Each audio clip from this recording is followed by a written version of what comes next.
All right, but until then, it's Mr. Feinberg. And remember, it's not just going to college, by the way, it's going through college, which you got to do as well. That's my quick commercial. So I was a Teach for America Corps member, which is, I don't know who here is familiar with Teach for America? Half of us. So Teach for America is this terrific program started by Wendy Kopp, who was a senior at Princeton University in 1990, where she decided that there needed to be one problem with society was that, you know, our schools weren't doing a really good job. And the main problem with the schools were that most of the excellent students in college were going into engineering, into law, into medicine, right? They weren't going to be teachers. And so she thought, I want to go find recent college graduates that are not education majors. They're majoring in the sciences and history and other fields, and convince them for at least 2 years, go teach in underserved communities around the country. And she started that in 1990, and I was one of the early core members in 1992. I was an international relations major, which is a combination of history, political science, and economics, which is perfect for teaching 9-year-olds economics tables. And Dave Levin, who was another Teach for America Corps member, we were both placed in Houston, Texas. And I was at Garcia Elementary on the north side of town as a bilingual teacher in 5th grade, right near San Francisco High School. Mr. Levin was at Bastion Elementary on the south side of town on Cullen at 610 and Cullen. And like all, you know, first-year teachers, I know growing up, you guys have had your share of probably veteran teachers and rookie teachers, and you got, you know, usually the students know a lot more than the teachers do day one of the year. You know that, you know, rookie teachers always struggle at the beginning of the year with how to maintain a good classroom. I can't wait for some of you to go to college, graduate, come back and be a teacher. And remember, payback is hell. You realize it's a little bit harder from the front of the room. But we found master teachers who took us under the wing and taught us how to teach. In the end of that first year, back in 92, 93, we weren't great teachers, but we were pretty good, and we were learning. And our kids loved coming to our classroom, and they loved talking about what career they want to have, what college they want to go to. So we very naively thought, we've done it. This is awesome. On the K-12 assembly line, we gave the kids a great 5th grade year. And now they go on to bigger and better in middle school. And that very naive bubble burst about the second week into our second year of teaching, when our former kids are now in the middle schools on the north side and the south side. You know, my kids were at, most of them were at Patrick Henry, they were at Fonville, they were at Burbank. Mr. Levin's kids were at Addicts and Cullen, and they would call us up at night. And those phone calls would go like this: Mr. Feinberg, Mr. Levin, can you give us homework? Why do we need to give you homework? Like, well, the teachers don't give us any homework. Like, what? How come you don't give me any homework? I say, well, the teachers won't take the books home. What? How come they only take the books home? They say we'll ruin the books, right? And that went on for a few months, so by Christmas time, our well-behaved, intelligent, enthusiastic former students were now skipping just as many classes, smoking just as much dope, joining just as many gangs, becoming just as many parents as the other kids in the middle school and high school feeder pattern, which unfortunately we all know in those, you know, in the neighborhoods where we live, and I lived there myself when we started KIPP, right? Those things happen too often. Not to every kid, but they happen to enough kids where it's like, it's not that big of a deal when those things happen. And it was unacceptable. And it was unacceptable when it first started happening. We fell into the trap. We did not do what you guys have been doing, displayed to me here, which is you guys have been looking for solutions. It was easier just to kind of blame other people. We went to the teacher's lounge, and with all the other teachers, we started going like this. It was easy to look at what happened to our former kids and blame the middle school, blame the high school, blame the teachers, blame the principal, blame the kids themselves, blame their parents, blame the community, blame society. We were excellent finger pointers, right? Until one night in late 1993, we had this epiphany that all that finger point. And by the way, we were pointing. Little do we know, in the middle school and high school, they were pointing the finger back at us, wondering how come we get kids every year who can't read, can't write, can't compute, can't think, can't walk down the hallway without causing trouble every 2 minutes. So all this finger pointing was going on, right? And beneath the finger pointing are the children, and no one was working on a solution. And so we had this epiphany in late 1993 that by finger pointing, all we were doing was contributing to the problem and looking for a solution. And that if we were to look for a solution, we had to do something that's very, very scary, but very important to do. We had to look in the mirror, that's what we'd point the finger at. Right? Because we realized we had the kids for a whole year, and we could say we set them up not just to go survive, but thrive. We didn't give our kids all the academic skills, all the intellectual habits, all the qualities of character. That's the work hard, be nice part, right? All the qualities of character they would need to go off and do well. Forget passing the state test. That's not what school should be about, right? Teachers should not be preparing the kids to pass the state test. We should be preparing kids to do well in middle school, high school, college, and life, right? And there's something very scary about saying the problem is right here, right? I mean, you're admitting, excuse my language, but so, the schools don't suck, I suck, right? I mean, there's something very powerful. It's scary, but it's also liberating, because you can't fix this, but you can fix this. And so the night we looked in the mirror and realized the problem is right here, right? That was the night we got motivated to do something about it. And we sat down at our computer all night long, poured out our feelings of failure and frustration as teachers onto the computer screen. And by about 5 o'clock in the morning, we put on U2, Octung Baby, repeat play. It's a great album. Yeah, don't know U2. And by about 5 o'clock in the morning, we had the Knowledge is Power program on our computer screen. And we weren't thinking about a school or all these schools as there is today around Houston, around the country. We're still thinking, what can we do as fifth grade teachers to take our sphere of influence and expand it so we could do more for our students? And so we decided that the premise of the Knowledge is Power program is the same as is now 20 years later, is that there are no shortcuts. We're going to try to provide children with all these academic, intellectual, and character skills. Quit looking for the magic bullet, the magic computer software program, the magic teacher train module will fix this. That roll up your sleeves and work hard at this. So we decided we were going to motivate kids to come to school from 7:30 in the morning until 5 o'clock in the afternoon for 4 hours on Saturdays, an extra month in the summer. We give them 2 to 3 hours of homework every single night. Figure that out, you do it.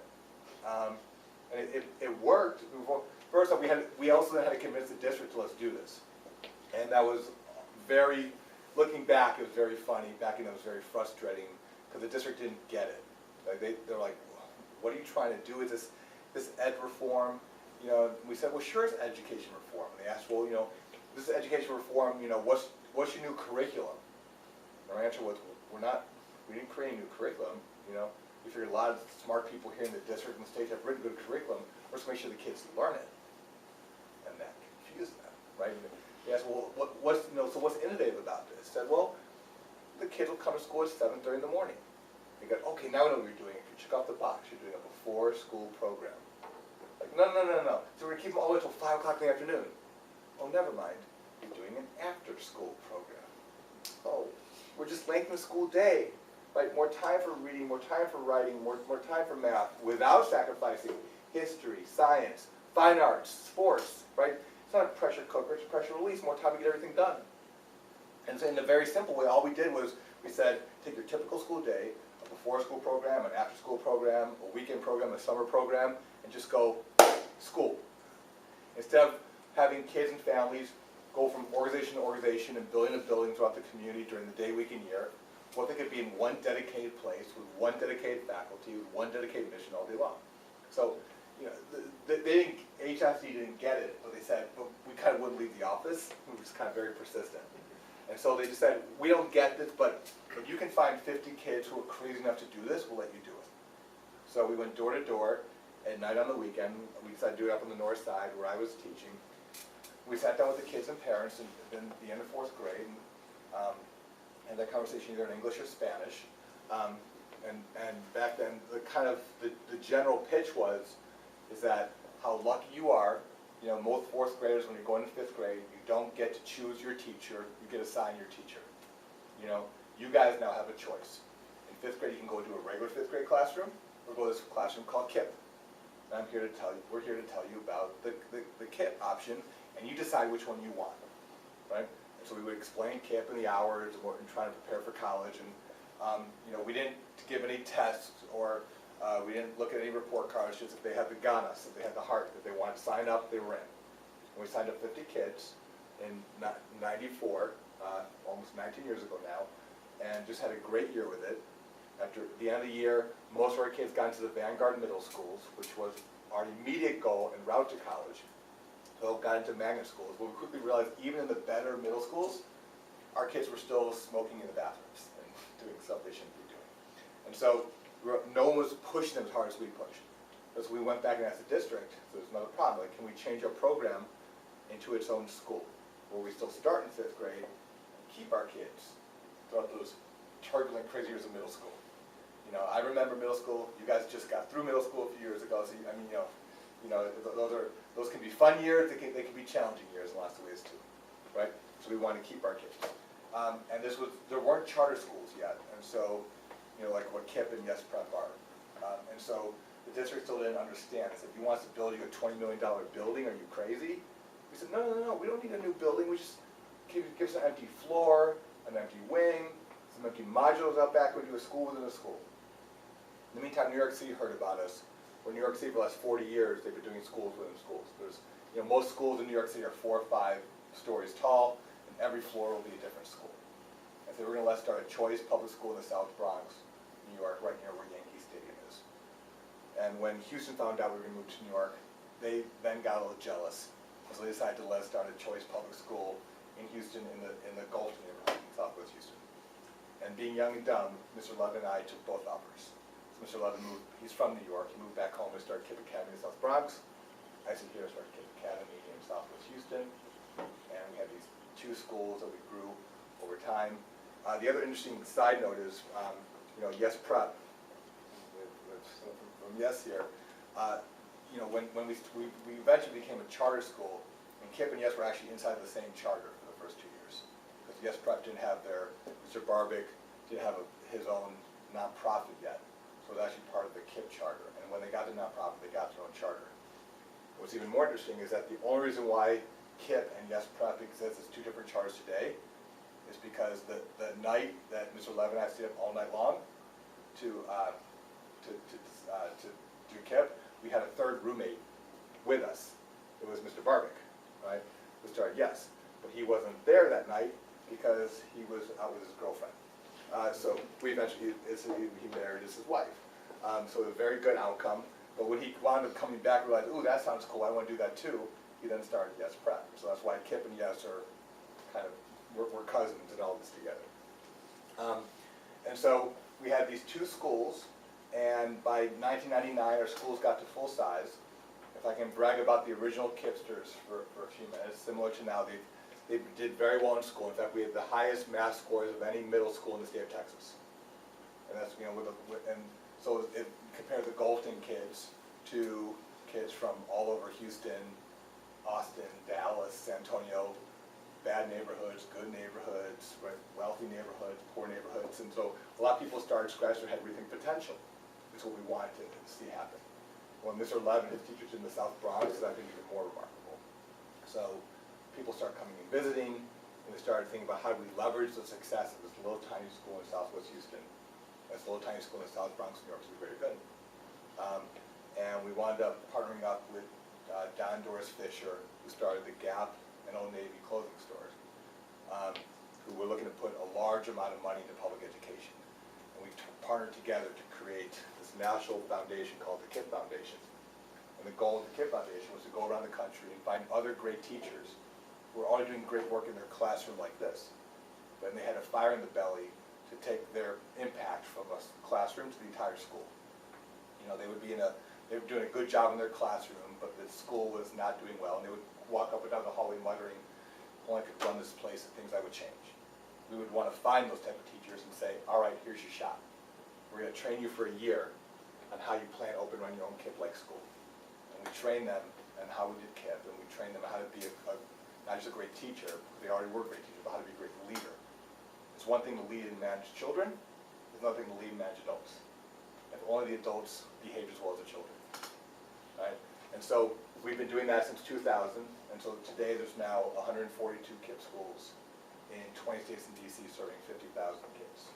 And we've gone down to pre-K, going up to high school. You know, our mission remains the same, is we're trying to get more and more kids to go to and through college, and we're trying to do it at scale to change societal beliefs and mindsets. And that's permission to keep it real for a couple minutes in here? Permission to keep it real? All right, so if I go around the country, I speak, and I ask, wherever I go, I tell people, I want you to think 2 high schools in your head. Wherever you're from, I want you to picture the most elite college prep high school in the community. Public, private, doesn't matter. Now picture a typical inner city high school, right? And I get them all to think about this too. And I say, let's start at the private school, okay? I said, the kid there graduates and goes to college. Yeah, they all do, right? A kid there drops out of school. It's like, oh, what happened? Everyone's whispering in carpool line, right? And then we go to the typical inner city school. Kid there drops out. Yeah, half do. More than half in too many of our schools.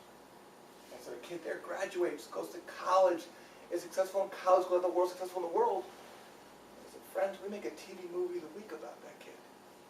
Right, so to show the societal level, society still holds different beliefs and expectations on our children depending on the time and place of their birth. And we think that's not right. But you can't win that debate by just simply talking. The actual proofs are possible, we have to prove. So we decided we are going to have so many schools in so many communities having so many kids go to and through college that if there's enough kids, there's too many kids to make TV movies a week, people have to realize there must be something else going on. You can't just simply blame it on the neighborhood of the kids, that if this school is doing it and that school is doing it and this school over here is doing it, why can't this school do it? Right? You take away the excuses. And so, because too many people still finger point and make excuses. And the day excuses end, their day solutions are going to start. So our mission remains the same. Every student who comes to us is a KIPPster, and and same thing with Yes Prep and Chick-a-Pen and other, and even Sharpstown High School and anyone else who we can help. We want to help get more and more kids to go to and through college. We want to kind of have the schools are doing have enough of us doing this work so we can start to change the mindset, start to realize that if it works for these schools, it should work this way for all of the schools. And that's how we build a better tomorrow. So that's kind of what we've been cooking up for the last 20 years. I'm more than happy to answer any questions if anyone has any questions. Yes? Are you guys planning on making a KIPP college? We're planning on making a KIPP college. That's a good question because, so speaking of like solving the problems, we had an initial problem, so we created a 5th grade program. 5th grade wasn't enough, so we created 5th to 8th grade.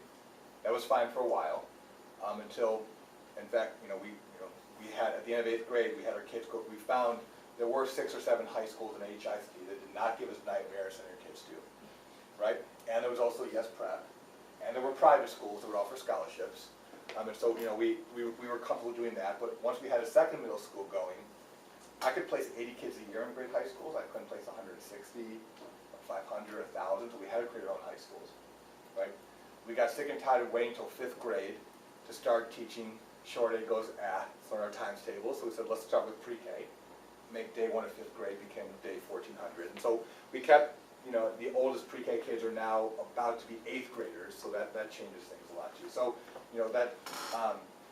we keep having to solve more and more problems. And so if our mission is to go to and through college, so clearly there's potentially a hole in our plan that we now, we start with pre-K 3. By the way, technically we should even try to go younger than pre-K 3. We should be prenatal, but we'll figure that out eventually. We'll give the kids at least a little bit of a break before we start to test them. So, so we go all the way through, but we end formally in 12th grade, but technically to go to and through college is through 16th grade. So to your point, we either have to do what we did originally, which is we found great high schools to work with our kids. Can we find great colleges to work for our kids, right? And I say great colleges because colleges, they're not all equal. Some university colleges do a great job of all the kids who start, just about all those kids finish. Some are horrible. There's some college universities where less than 5% of the kids who start graduate. So just know as you guys are starting to go through the college application process, you should be, when you talk with your college counselor, it's not just questions about how big is the school, what's the weather like there, how many, what are the majors, how expensive is it. Also be asking, what's the completion rate? How many kids who start finish? There's a big difference between going to a school where 80% or 90% of the kids finish and going to a school where 5% of the kids finish. It says something about the institution. So we're trying to find, can we find enough great institutions, right, who have a passion as well, who want all the kids who start to finish, who don't just say, welcome to X college, sink or swim, goodbye, good luck, we'll see you at graduation if you make it. right? We don't want our kids to go to a place like that. We want to find who, that certainly no one's going to hold your hand through college. You have to be a lot more independent. But it doesn't mean it has to be sink or swim, right? It's still what kind of supports are in place. If you're having trouble in calculus class in college, how easy is it to find someone to help you? Are there professors available? Are there tutors available? What kind of, when you go back to your dorm at night, are there resources there to help? What if it's not an academic problem? What if there's a financial problem? What if there's a problem with your financial aid package and you thought you were going to get the scholarship and now it's not clear? You thought you were going to get a work study grant, but there's no work study grant, so how are you going to pay for that part? How do you pay for your books are expensive, how do you pay for your books? Right? Who's going to help you navigate this? Some universities have structures in place to help, some don't. And so we're looking for which ones are out there do that. We found 40 so far, and we've partnered with them. There are KIPP's got 40 of these formal partners who want to bridge the gap between 12th and 13th grade. And we're going to hand off together. And KIPP has this thing called KIPP Through College, which is our college counseling program, but then it continues into college as well. At that point, we become like the uncles and the aunts, right? And we help. It's like, for most of you, I don't know, raise your hand when you go to college. Raise your hand here if you'll be the first person in your family to go to college. Right, half you guys. So, those who are not the first person in your family to go to college, if you have an academic problem or a financial problem or whatever, you're going to pick up the phone and call home, and someone has climbed that mountain before you, whether it's your older brother or sister or your parents or your aunt or uncle, and they can help you, right? For those of us who are the first person in your family to go to college, you can't make that call. And it's not, your families clearly love you, and they want to help, they just haven't made that climb. So they don't know how to answer those questions, right? So someone else has got to help. And so that's what KIPP Through College does. And wherever there's holes, we're going to be the expert and help fill those holes. And so it's a long way of saying, as long as we can find enough college partners, we won't need to start our own college. Right? But eventually, if we run out of finding enough great college universities that also see the world our way, eventually we'll have to do our own college or university. So it remains to be seen. I hope we don't, but we'll see. Yes? Is there a list of those colleges? Yeah. If you go, so when you, I'll put my email on the board. Feel free to email me. And when you go back, when school's back in session and you meet your college counselor, ask them simply about just completion rate. And for the KIPP partners, if you go on KIPP.org website, you'll see it. You navigate to the webpage. There'll be a section there on college partners, and you'll see our list of college partners. Yep. Aren't you and Mr. Lehman with KIPP International? We are. So international work is heating up too. So we've always had people from around the world come visit, but especially in like the last 5 years, the line at the door from other countries is growing. For whatever reason, word's getting out, and educators from around other countries are coming to see KIPP. And at the end of their visit, they all ask, so when's KIPP coming to our country? Right? And our answer used to be, look, we're honored and flattered you want us to come, but we haven't even fixed Arkansas yet. I mean, we got a lot of work to do here in the United States. We haven't fixed Houston yet. So, we don't have time and energy. But I like to give more hope than that. So about 4 years ago, I changed the answer to, look, we're not going to come to your country anytime soon, but we can help. And we can help you the same way we help ourselves. When, we've created this year-long Fisher Fellowship to train great teachers how to become great school leaders. If you've got the time and energy and passion, and you've got the resources, come to the U.S., I'll sneak you in the side door of the Fisher Fellowship, right? You'll get trained with our people, then stay in the U.S. for another 4 or 5 months. We'll plug you into the KIPP schools. You'll beg, borrow, and steal all the great ideas, right? And then you go back to your country on fire, ready to do great things. And it won't be a KIPP school, it'll be a KIPP-inspired school. But you'll still be part of our team and family, you'll be our cousin, we'll communicate over email and Skype. And we didn't market it, I just put the bait in the water. If anyone's interested, here's what we do to help. And the Israelis came, and then the Mexicans came, and then the South Africans came, and the Chileans came, and then the Indians came. And so it's growing and growing and growing. So 3 months ago, we decided that we are going to spin off a new nonprofit from KIPP, a new organization called the One World Network of Schools that will do three things. It will, when people knock on KIPP's door, we will refer them, One World will spend the time interfacing with them and deciding, like, do you really want to come to the US and what training you're looking for and how can we help? On the back end, given that a lot of countries, I mean, poverty is a problem everywhere, and you know, poverty is not fun anywhere, but I've learned from now being in a lot of these countries, if someone's going to, if you are allowed to pick the country you're going to be poor in, be poor here, because poverty looks a lot worse in the slums of India and South Africa, and it gets far worse than we have it here. And so, so our schools, when we just beyond trained school leaders, they need more help to actually get their schools up and running. So One World will help them actually get schools up and running.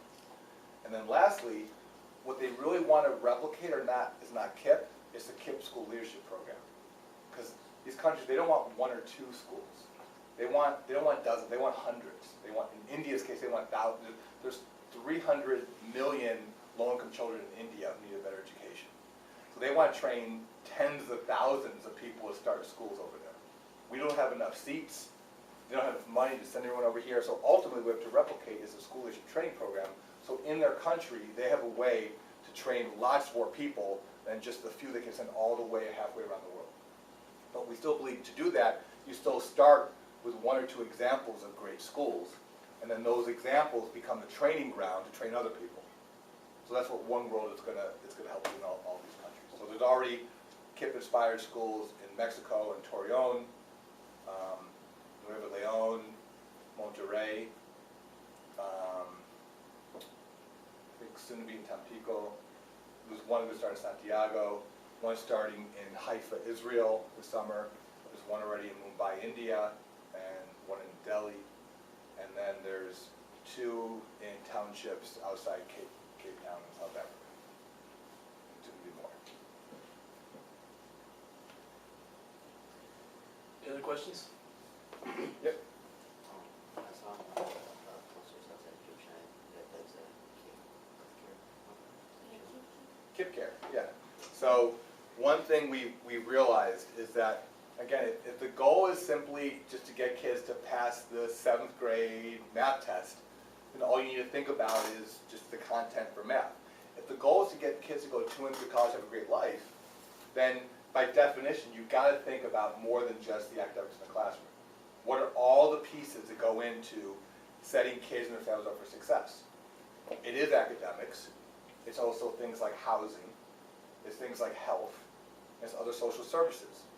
In which, every given day, I wake up, you wake up, we all wake up, where like our main, my main job is running KIPP, your guys' main job is being a student. That might be your main job, but there's 10 other things in your brain as well, depending on what's going on with our families. There's good things going on, there's challenging things going on, right? We all deal with those things. So, and sometimes we can deal with all those ourselves, sometimes we need extra help.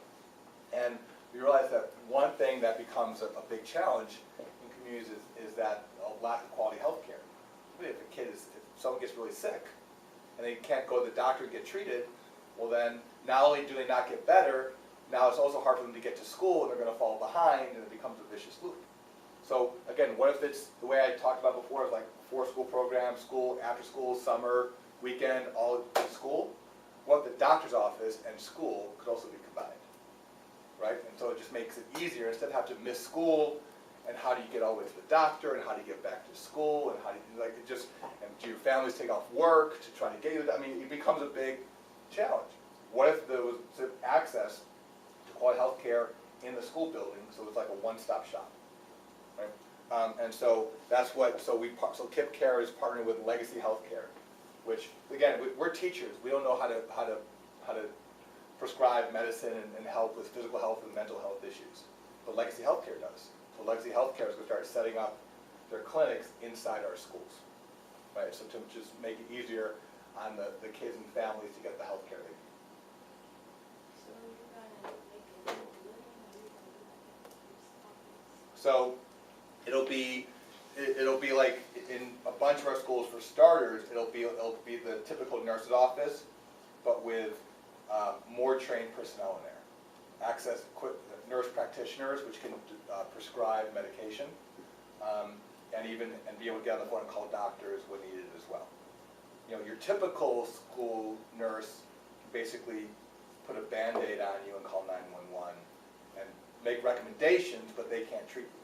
We're going to have personnel in there that can start to actually treat when necessary as well, and not just simply make recommendations.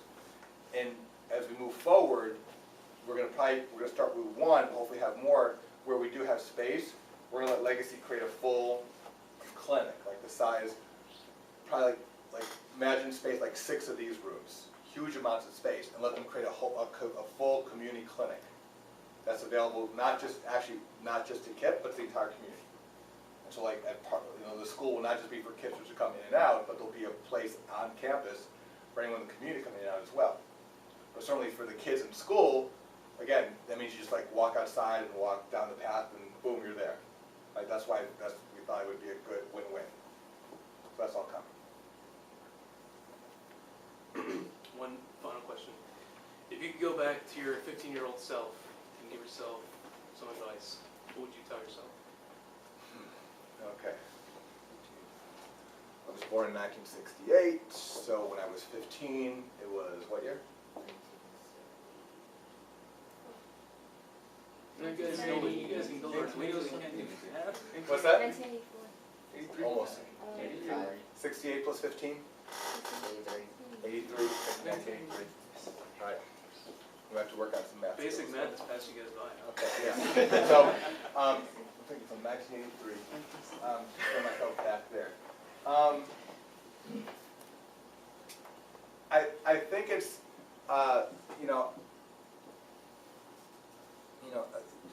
depending on back then, I was like 8th grade, started 9th grade.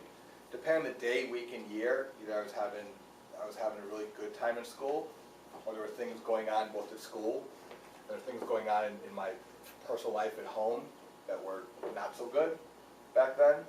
And for the most part, I persevered and kept going. And I probably at times I wish that I didn't have to rely on other people to tell me it's okay. These are challenges. These are not the end of the world. The sun will come up tomorrow. Keep going. Keep trying. Don't just keep your legs moving, and you'll work it out at the end. It did happen for me, but there were probably moments where I got too close to probably kind of giving up. Then I wish so if I could go back and talk to my 15-year-old self, I would tell them what the advice you're getting from family members and teachers is right. Listen to them. It's okay that you're having difficulty today. The cheesy song, "The sun will come up tomorrow," right? It really will, right? Keep trying. Don't give up. Bad things do happen in life. It's just part of life. But if you keep trying hard, more good happens than bad. And keep going. And that's what I would go back and tell myself when I was 15. Thank you. All right. Thanks, guys. Again. I'm really proud of you guys for making the choice to be here in the summer and do this. I know it would be much easier just to kind of like sit on your duff at home and start texting your friends. So I appreciate the fact that you guys are spending time. Still have time to do that, and you have time to further your education. And hopefully this is the path to what you want to do when you get to college. So I think this is great you guys are here. And I hope you appreciate these guys early and often and tell them thank you a whole lot for making these opportunities possible for you. This is great what they do. We got them burritos today. So. They're extra appreciative today. Awesome. Yep. All right. Yeah, snaps for you guys. And snaps for Blue Camp. All right, thanks guys. Good luck with making things light up and work.